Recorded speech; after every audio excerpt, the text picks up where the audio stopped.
오늘은 우리가 사도행전 62번째 시간으로 멍에를 벗겨주라 라는 제목으로 같이 말씀을 나누도록 하겠습니다. 멍에를 벗겨주라. 사도 바울과 바나바는 안디옥에서 1년을 사역했고 그 성도들은 하나님의 은혜의 말씀을 통하여 그 말씀을 믿고 순종하는 삶을 통해 안디옥 주변에 있는 사람들에게 그리스도인이라는 칭호를 받는 교회였습니다. 그리고 성령께서 바울과 바나바를 따로 택하여 세우시고 선교를 안디옥 교회를 통해서 보내게 하셨어요. 그래서 바울과 바나바가 1차 선교 여행을 다녀와서 그 모든 선교를 마치고 안디옥 교회에 모여서 선교 보고를 하고 그리고 성도들과 오래도록 함께 있었다 그랬습니다. 그리고 있는 중에 어떤 사람들이 유대로부터 내려와서 바울과 바나바가 가르친 복음 외에 다른 복음을 전하기 시작했죠.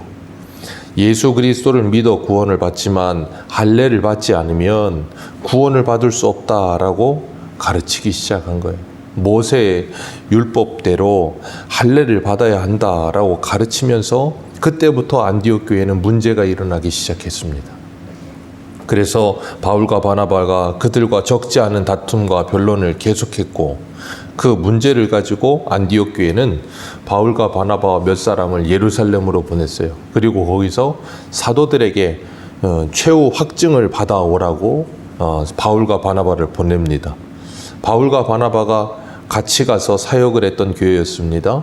그리고 그곳에서 많은 이들이 바울과 바나바를 통해 하나님의 말씀을 배웠습니다. 그런데 어느 날 어떤 이들이 와서 모세의 법대로 할례를 받아야 된다는 그 말에 이 사람들이 흔들리기 시작했고 바울과 바나바의 말을 신뢰하지 못했어요. 그러니 예루살렘에 있는 사도들의 최종 판결을 받아오라는 말을 듣고 예루살렘까지 올라가는 길에 바울과 바나바가 얼마나 참 여러 가지 생각이 들었겠습니까? 그런데도 불구하고 바울과 바나바는 예루살렘까지 가요. 그 이유는 하나입니다. 안디옥 교회 성도들이 바른 진리 안에 굳건하게 서게 하기 위해서 이 수고를 마다하지 않는 거죠. 그래서 바울은 갈라디아서에도 보면 이 갈라디아 교회 성도들도 안디옥 교회 성도들처럼 이런 문제가 있었을 때 내가 너희들을 위하여 해산의 수고를 다시 하는 것을 힘들게 여기지 않는다 그렇게 표현을 해요. 해산의 수고를 다시 한다 그렇게 말을 합니다. 그러면서 예루살렘까지 올라왔더니 예루살렘에 있는 사도들이 바울과 바나바를 영접하지요. 그리고 바울과 바나바가 전하는 이방인들이 구원을 받고 그들이 예수를 믿게 되는 모든 사역들에 대해서 이야기하니까 5절에 보면 우리 5절 같이 한번 읽어봅니다. 시작. 바리새파 중에 어떤 믿는 사람들이 일어나 말하되 이방인에게 할례를 행하고 모세의 율법을 지키라 명하는 것이 마땅하다 하니라. 예루살렘 교회에도 이런 사람들이 여전히 있었다는 거예요. 할례파 사람들. 그래서 예수를 믿지만 모세 율법도 지켜야 하고 할례도 행해야 된다. 그걸 하지 않으면 안 된다라고 말을 하면서 할례를 구원의 조건으로 자꾸 이야기하는 거예요. 그리고 율법을 구원의 조건으로 이야기하는 겁니다. 이걸 율법주의라고 하지요. 그래서 사도들과 장로들이 다 같이 모여서 이 일 때문에 의논을 합니다. 그리고 12절을 보면 온 무리가 가만히 있어 라는 표현까지 씁니다. 사도와 장로들 그리고 온 무리가 다 같이 모여서 오래도록 많이 변론했습니다. 오래도록 많이 변론하면서 예수 그리스도를 믿는 것이 구원의 조건이다 라는 것, 그 하나님의 은혜의 선불로만 그들이 예수 그리스도를 믿어 구원을 받을 수 있다는 것, 그것 외에 어떤 것도 조건이 될 수 없다라는 것을 확증하게 되는 거예요. 12절, 그래서 우리 이 신명기 한 군데만 보겠습니다. 신명기 10장 16절 보겠습니다. 신명기 10장 16절. 하나님께서 모세를 통해서 할례에 대해서 어떻게 말씀하시는지 신명기 10장 16절입니다.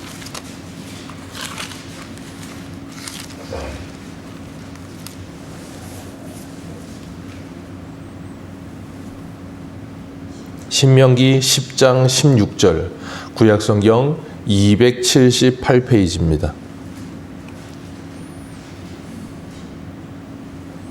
같이 한번 읽습니다. 시작.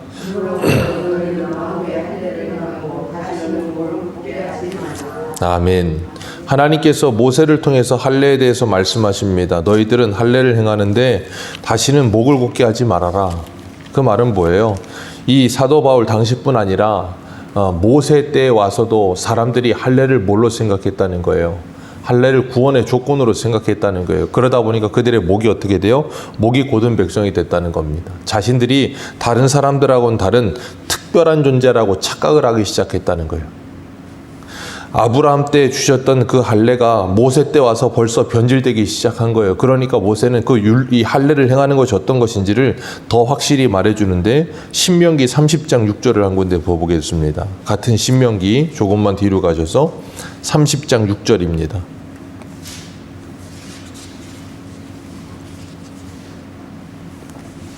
신명기 30장 6절 같이 읽습니다. 시작.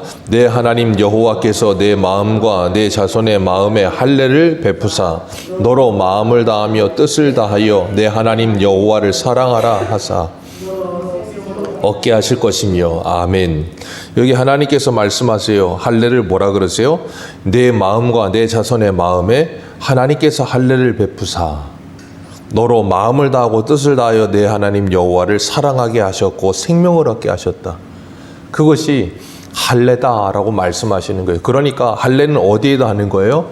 마음에 하는 겁니다. 누가 하시는 겁니까? 하나님이 할례를 행해 주시는 겁니다. 그리고 하나님이 할례를 행해 주신 사람은 그 은혜를 받은 사람은 육체의 할례를 통해서 그걸 뭘로 받아요? 언약의 표징으로 받는 거예요. 그러니까 할례 자체가 언약은 아닙니다. 언약을 받은 사람이라는 표징으로 할례를 주신 거예요. 그러니까 할례를 행함으로 말미암아 그 할례 행한 모습을 보면서 뭐예요? 하나님의 언약을 끊임없이 떠올려야 되는 거예요.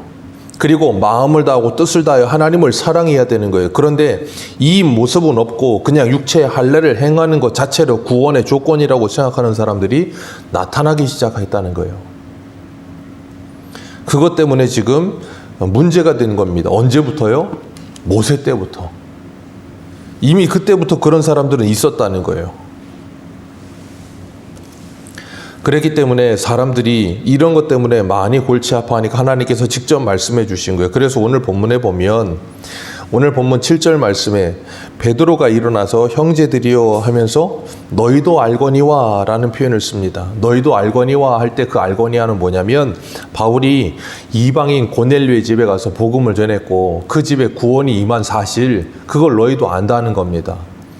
우리가 사도행전 11장에서 사도 바울이 고넬료 집에 갔다 왔을 때 예루살렘에 돌아오니까 할례 받았던 사람들이 어떻게 무할라 집에 가서 같이 앉아서 밥을 먹고 식사 교제하고 그러고서 알 수 있냐고 비난하니까 베드로가 그들에게 그 모든 일을 차근차근히 다 설명을 해줬습니다.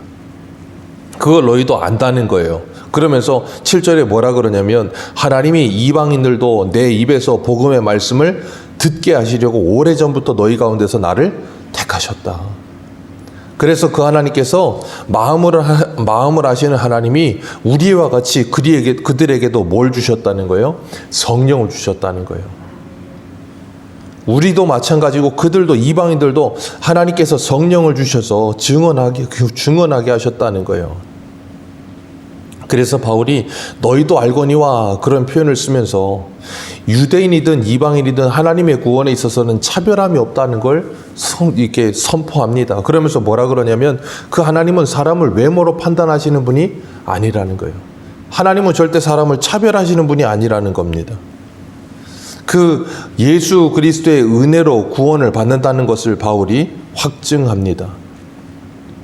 이 일을 위해 하나님께서 사도 바울을 남겨두신 거예요. 우리가 이렇게 모인 6절에 사도와 장로들이 이 일로 인하여 많은 변론을 하고 12절에는 온 무리가 가만히 있어 라고 표현하는 이 무리를 우리는 뭐라고 표현하냐면 제1차 예루살렘 총회라고 부릅니다.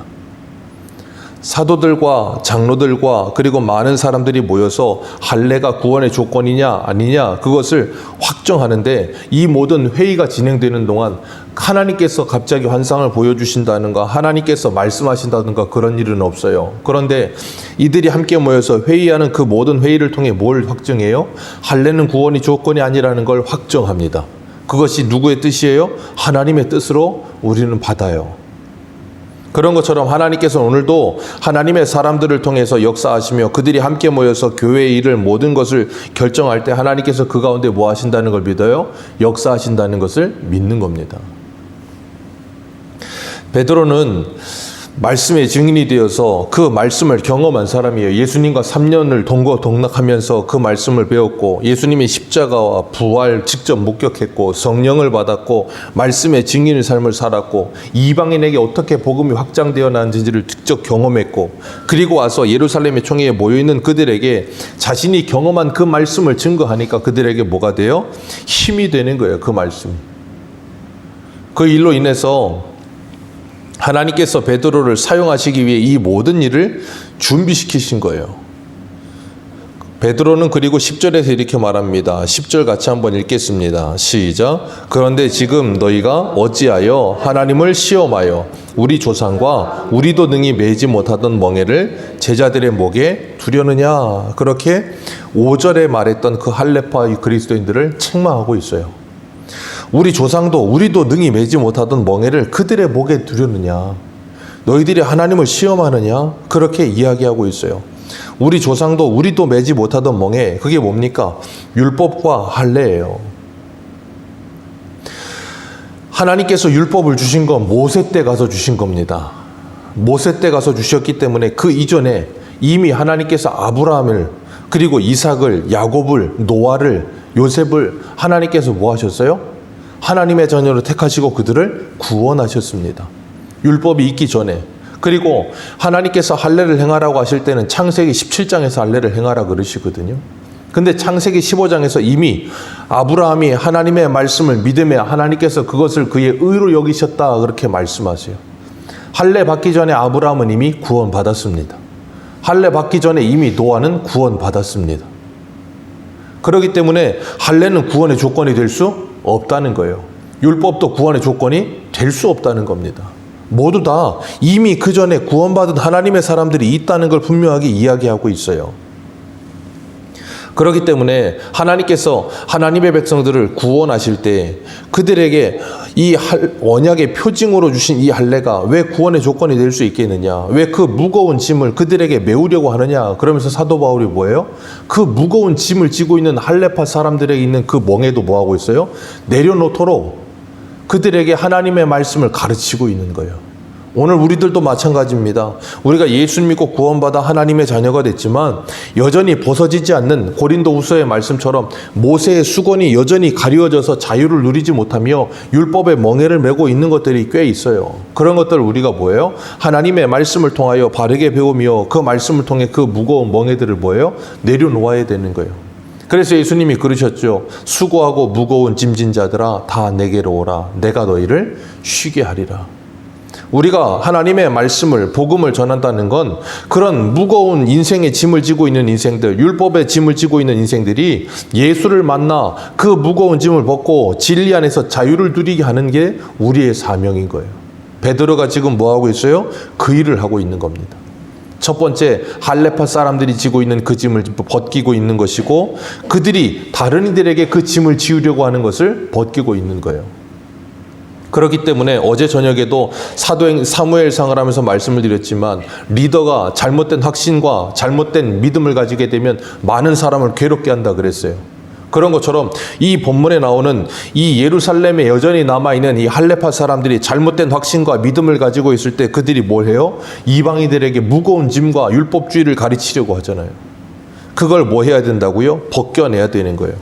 그리고 오늘 이 15장의 예루살렘 총회가 끝나면서 모두가 다 베드로의 이 간증을 통해서 모두가 다 뭐 하게 되냐면 할례는 구원의 조건이 아니라는 걸 확증합니다. 그리고 난 후에 16장부터 무슨 일이 일어나요? 이방의 성교의 문이 활짝 열리게 됩니다. 하나님께서 그 일을 통해 그 일을 위해서 베드로를 사용하셨고 그 일을 위해서 바울을 사용하신 거예요. 그러면서 하나님께서 오늘 우리에게도 이 말씀을 통해서 뭐 하세요? 우리의 구원은 10절, 11절 같이 한번 읽습니다. 시작. 그러나 우리는 그들이 우리와 동일하게 주 예수의 은혜로 구원받는 줄을 믿노라. 아멘. 주 예수의 은혜로 구원을 받았습니다. 그리고 그 주 예수의 은혜로 오늘도 살고 있습니다.